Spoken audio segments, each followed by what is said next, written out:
Hello, my name is Nifemiojo, your favorite growth strategist. Welcome to my channel. Today we're going to be talking about traction. Traction.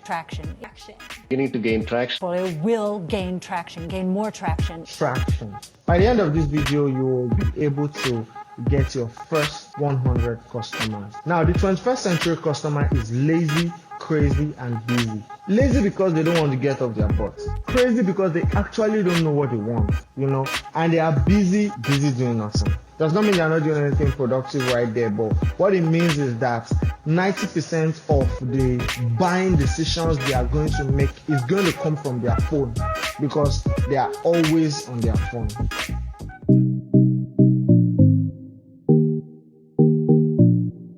Okay, let's get into it. If you have been trying to do business before now, if you have been trying to build a business, you must have heard the word traction. Traction. What is traction? Traction is not the tracks on your tires. Okay, so traction is basically what it is you have done up until this point, or a data that shows that you have potential customers that are available in your space, willing and ready to adopt your product. For you to talk about traction, you must have first even built an awesome product. That's a no-brainer. According to Anthony Volkin, the founder of the Hype Machine, he said, nothing beats a great product, not a marketing gimmick, not a social media buzzword. If you are thinking about traction, you are thinking about basically getting your product from your mind into the hands of your customers or the hands of your consumers. How do you get traction? I've devised a 5-step process of how you can get traction. Number 1, control the press. Number 2, find out where your users are and go there. Number 3 is the illusion of free. Number 4 is strategic partnerships. And number 5 is data. Number 1, controlling the press. So what is put out as a press for your company is basically how the outside world can see your company. That is like your shop, like your outlet. You have to look at bloggers that are in the spaces in which you are playing, what you are putting out on your Twitter, what you are putting out on your Instagram, what you are putting out on Facebook. When people look at your company or you on LinkedIn, what exactly it is do they see? You have to first control the press, because once you tell somebody about a product, the first thing they do is go online and check it. So you have to make sure your digital footprint is perfect. Step 2, go to where your users are. Wherever it is your users are hanging out, go there. If it's a physical product, you do what they call an experiential marketing. Experiential marketing is where users get to experience what the product is going to be like. If it is a virtual product, you can go to places where they hang out online, online communities and places like that, where people really get the conversation going about the product space in which you are playing in. So there you can easily talk to the customers directly, know what their pain point is, know how exactly it is you are going to solve their pain point, and what makes you different from the competition. For example, there's this show Maggie does, and it's called the Jollof Wars. What they do at the Jollof Wars is people just come to taste jollof rice. Everybody cooks a different type of jollof rice, and then people just come and be the taste makers and say this is better than this is better than this. But what would have happened in the process is every single spice you have to use there is Maggi. So when people come there, they can see the actual Maggi in action, more like taste it, But depending on what your product is, your product might be something they have to see. They have to see it work. They have to see how it works exactly. In this condition, would it work? In this condition, would it work? So you can say a lot of things, but remember, seeing is believing. Number 3 process. Illusion of free. You will realize when you shop on a lot of websites, you hear delivery is free. You are shopping on Jumia, you are shopping on Konga, they tell you delivery is free. So delivery is actually not free. What happened is they have already worked it into their cost. So people like the idea of giving them something for free. So you need to hand them something out for free. If your business involves delivery, tell them free delivery. You have already calculated the cost of your delivery in your business, and that's what will determine the price to them. But once people like to feel like, oh, I'm getting more value than I'm paying for it, and so what it does is they start to talk about your product, start to tell the next person, These guys are going to give me free delivery. You better use them. These guys are going to give you 1 month free membership. You better use them. A lot of apps that you use, what they will tell you is first month is free. Then from the second month, you start to pay a particular amount. So what they use is the illusion of free. You start to think that this month that I'm going to use them, who is going to pay them? How exactly are they going to make money? They have already worked it out in their process. So you also have to do that for your business. You have to make sure you work it out in your process. Something you can offer to them for free. So nobody knows it is actually not free. What you give them is the illusion of free. Strategic partnerships. Strategic partnerships is the next point. No man is an island. We have come to a generation where we are looking at co-opetition and not competition.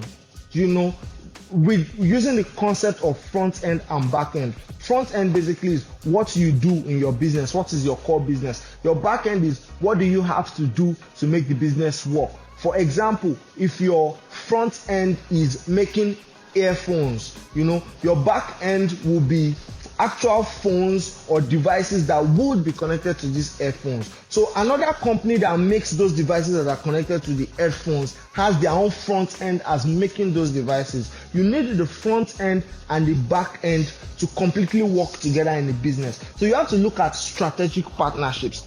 For example, if you go out, you see the people that are selling beans. They hang out with someone that is selling bread, because once you buy beans, it is automatic that you probably want to buy bread. Even if you didn't have it in your mind to buy bread, once you see the bread, you will buy it. So you need strategic partnerships. People that have products that are close to your products, they already have some sort of traction. So all you have to do is connect with them and feed off the energy they already have. And from there, you can start to build your own traction. Finally, tracking data. You have to learn how to track data.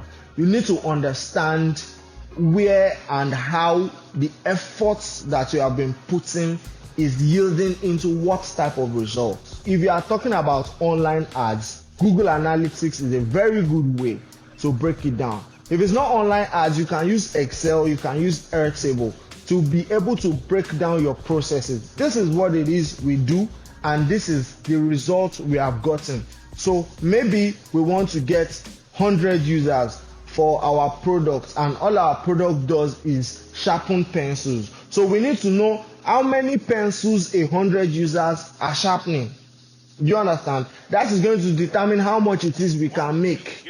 How many times can they use the sharpeners? What are they saying about our sharpeners that is different from someone else's sharpeners?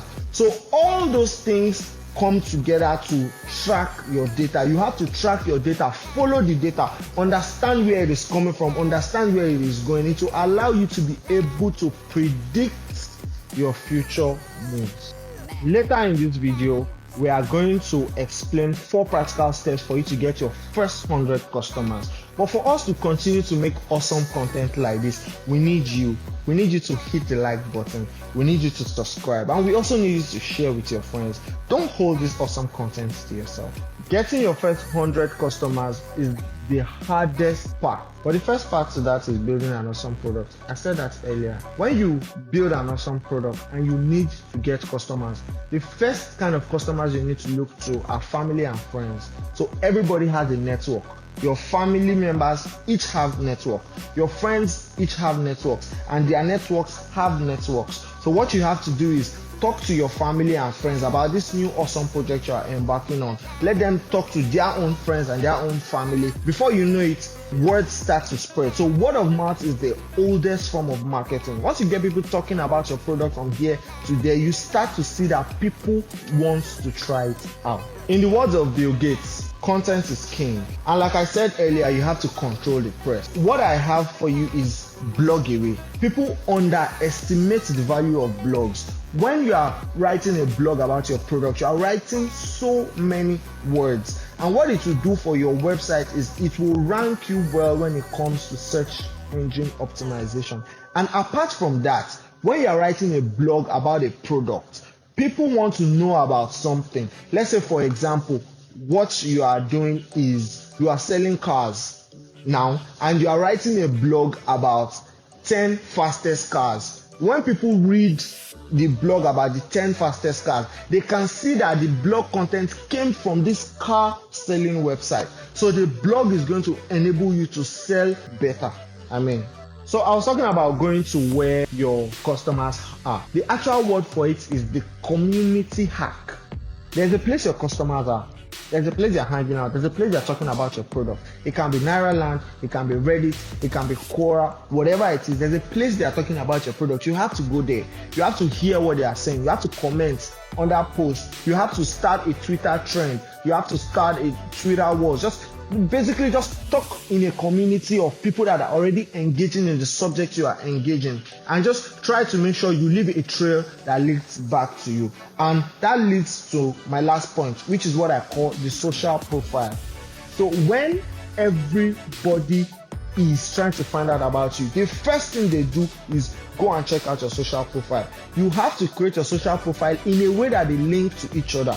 When someone comes to your Instagram should be able to link them to your YouTube page. Your YouTube page should be able to link them to your LinkedIn. Your LinkedIn should be able to come back to your Facebook. Your Facebook should be able to come to Twitter. They need to be able to follow those lines. So when they come here, they see you. When they come here, they see you. You can easily get crowd from Twitter coming to Facebook, from Facebook going to YouTube, from YouTube going to Instagram, because perception is everything. The way they see your brand is everything. So you have to make sure you create a social profile in a way that you are connecting the dots looking backward. Finally, I know all these steps are not going to be easy. In the words of Dave Thomas, you only need 3 things to succeed in business. Number 1, know your products better than anyone. Number 2, know your customers better than anyone. And number 3, have a burning desire to succeed.